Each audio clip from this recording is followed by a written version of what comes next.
Very quick. Thanks so much.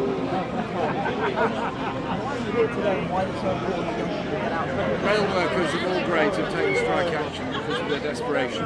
Poverty pay for 10 years. Nurses have taken strike action. Teachers have taken strike action. It's because of austerity, because of poverty. And it's for young people's future. Every one of these strikes is in support of somebody with a mental health crisis, somebody in a food bank, and it's for a fairer and better society. Thanks so much. I really do.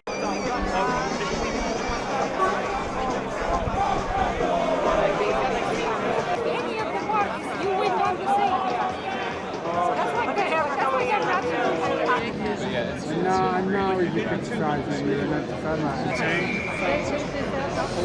You're ruling against the population, basically. So what you're saying is you have a price. I only just got my Christmas cards. Yeah.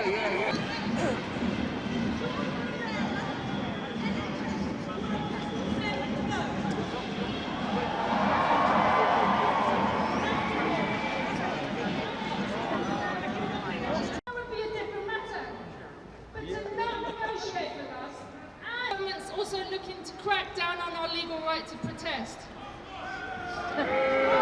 Disgusting. They're talking about issuing protest banning order to people who've attended 2 or more protests in 5 years, even if they've not committed an offence. They could be stopping you coming to something like this. It's an outrageous attack on our rights. It will also increase the rights of the police to carry out stop and search, and we know that's disproportionately used against black people and it's racist. And why am I mentioning the two together? Because the right to protest and the right to strike are basic human rights. We must not let these be taken away from us. The government is oppressing us and it's not right. If these laws are brought in, we'll end up breaking them.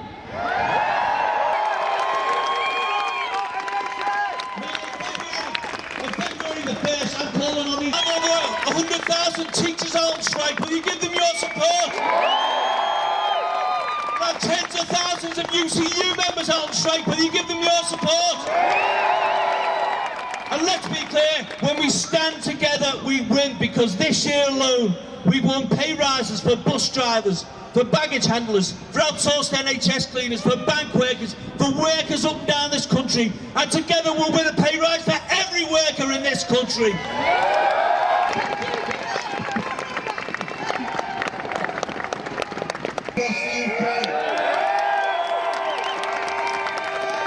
I mean, it's staggering then, isn't it staggering therefore?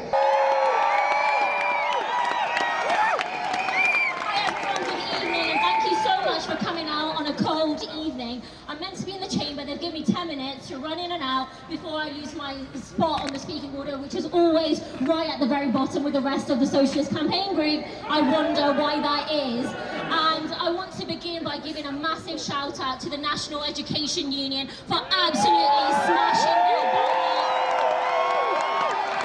90% of teachers have voted to strike, and victory to the NEU, victory to the teachers and everyone else striking and taking industrial action. And this evening so far, it has been quite sickening to sit in the chamber, listening to Tory MP after Tory MP spitting rubbish about well, I wish they spoke rubbish about the Tories, but about trade unions, about workers who take industrial action, knowing that just a couple of years ago, they were recording themselves, clapping outside their doorsteps for key workers. Shame on them. Key workers, and now they refuse to give them the pay rise that they deserve. Pay them properly and we wouldn't have this problem. And we know what they're doing. We know where the problem really lies. Once the cameras stopped rolling, the record for Tories and the government changed. They said that key workers were greedy. They said that key workers were selfish. And then they started the classic divide and rule, pitting workers against each other, saying that railway workers shouldn't get a pay rise if nurses don't, but that nurses couldn't get a pay rise either. Make that make sense. The statement! They're a bunch of nasty little bastards! Because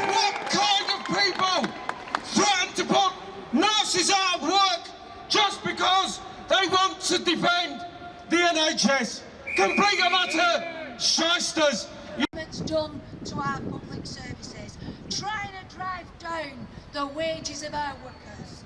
And what the Tories didn't rely on was that our members in public services roles and our members in the communities in which this Tory government are decimating have decided enough's enough.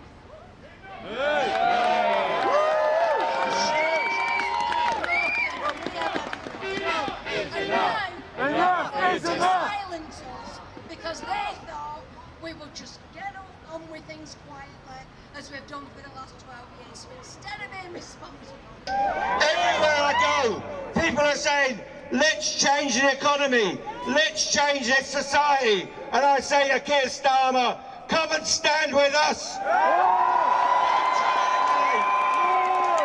try and be a Manila politician in a Manila suit. Stand up for socialism, stand up for workers, and let's change this country going forward. You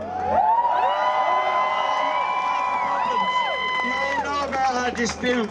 At the centre of these disputes is one issue. It's the distribution of wealth in our society. From any politician is to guarantee that you support redistribution, that you support social justice, that you support working people in their struggles today and in the future. And we need to make sure that we rebalance this society, that we rebalance the economy, that we rebalance justice. People are crying out for it and we've got to make sure we change it. So the message tonight is, let's go into all of our communities. Let's go into every place where workers are there waiting for change. Let's bring the trade union movement to those people. We will not be waiting for professional politicians. We will not be waiting for policy makers. The future now is in our hands. The future is in the working class. And the working class is back now. And we're going to fight for our rights and fight for our future. And nobody's going to stop us. And we're going to carry on.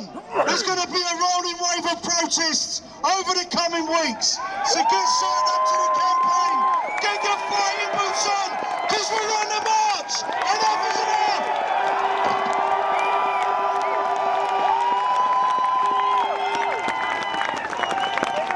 Okay, my name's Lee Hosey Pickett. I'm an FBU member. I've been a trade union member for 26 years in the Fire Brigades Union.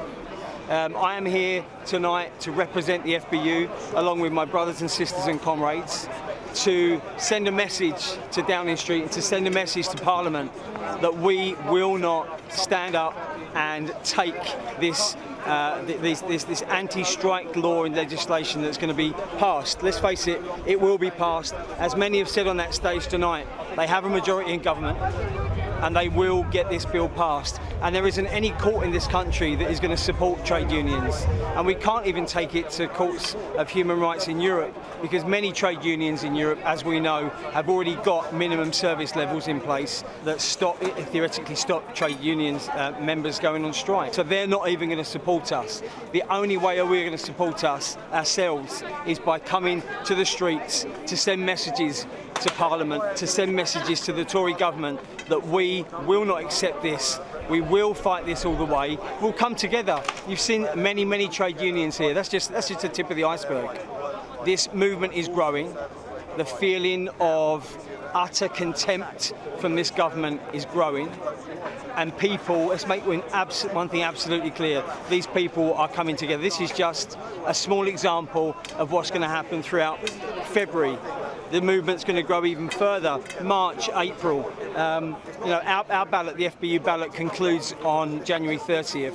And I've no doubt, like the NEU today, that ballot result will be a unanimous yes in the high 90% thresholds, and that will send a message. The ballot that we're currently running won't be affected by the bill that they've passed because it was outside of that ballot taking place. The new legislation that comes in, the new anti-strike laws, will then have a bearing on future ballots and future strike. So we, the FBU, will make sure that we make the most of this ballot and the action we take in it to send a message to them that we're not having it. They are taking the piss, and we, the FBU, will not stand for it. Jeremy Corbyn said this is just the start of more anti-trade union law. This particular legislation will limit what we can achieve, even with a yes vote in a ballot.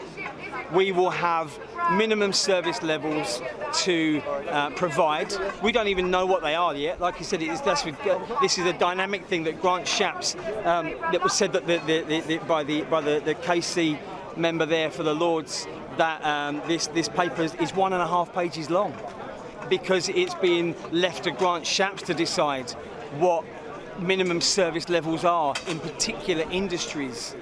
Now that means we'll get a yes vote, we'll be able to go out and strike, but we're still providing the service that we're trying to withdraw to make our point. And that makes it very difficult to make a point when you're actually trying to withdraw your labour to force negotiations, to force talks between the unions and the government.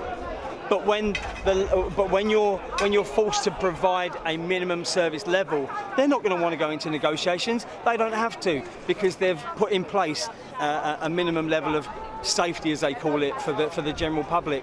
So they'll be in no hurry to get around a negotiation table. I just want to say to everyone that is in a place of employment that if you're not in a union, join one. If there isn't a union in your workplace, go and look, go and do the research and find a union that represents your industry best you can, because you can bring that union into your workplace. Unionise your workplace, and with that unionisation of your workplace, you can fight for your rights, you can fight for better pay, better working conditions, and you can take that fight to your bosses as a collective voice. Because on your own, you're nothing, you have no voice. But have a collective voice. Have a collective voice. Join a union and have that solidarity and union within solidarity and unity in your workplace, and that'll make